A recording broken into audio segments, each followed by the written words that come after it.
Aloha everyone, what is really good my dudes? Today is September 28th, 2020. We got another RuneScape update for y'all. Today we see a standard patch week, so without any further ado, let's jump right into the video. Let's go! Cats is the illest. What you talking about, Willis? Alright guys, before we get started on the patch notes, I just want to mention that the Archaeology XP Embargo is about to get lifted. So from September 30th onward, you'll be able to use your bonus XP, your XP lamps, auras, and all other XP boosting buffs and items to gain Archaeology XP. This will be especially useful for people who haven't maxed out the skill and are looking to gain more levels, considering we have a new dig site coming out next month in October. In other news, Jagex is teaming up with SpecialEffect once again for a charity event known as One Special Day. This will take place on Friday, October 2nd. Hop on the general store and grab yourself a free courier outfit and courier cape. These rewards will be color customizable, so you can mix and match them to suit your fancy. Not only that, all proceeds from Solomon's store during this week will be donated to SpecialEffect. So that's a pretty good way for players to support a charitable cause. In case you didn't know, SpecialEffect is a charity that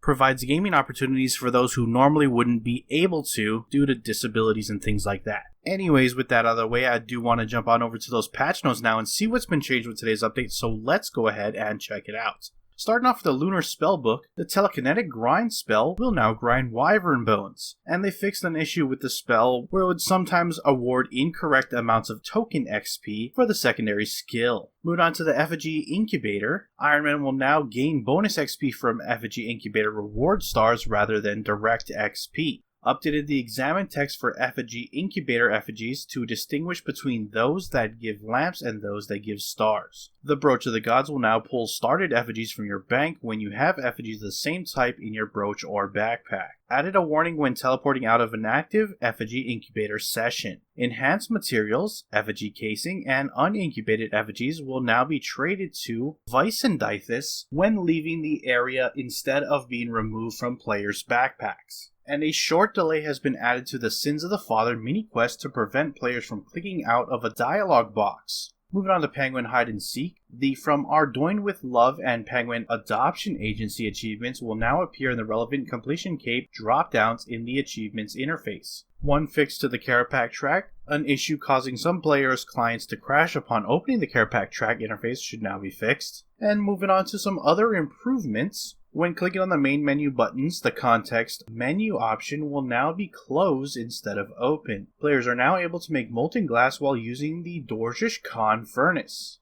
But wait, there's more achievements in the Way of the Warrior achievement path now accounts for players who do not have a melee weapon equipped in Turiel's ability bar lesson. Players are now able to reclaim the Shadow Gem Vertices items from Diango. The game now checks that your character is wearing the crystal armor set before applying Harmonious Resonance. Familiar overrides are now reapplied when the player leaves the duel arena. The God Statue Fanatics can now be defeated by reflect damage using a Ring of Recoil. Moving on to fixes, the Desert Pantheon buffs are now correctly persisting through game sessions. Corrected the description of Xanax's crossbow special attack, it no longer states incorrectly that the damage is increased while attacking enemies with an affinity to the gods. Safecracking in Metaphos now correctly rewards the player with reputation. Fixed an issue where Treasure Trail collection log progress was displayed on 2 lines rather than a single line. When a player is wearing the Sign of Item Protection, the If You Die in the Wilderness window now displays the correct number of protected items.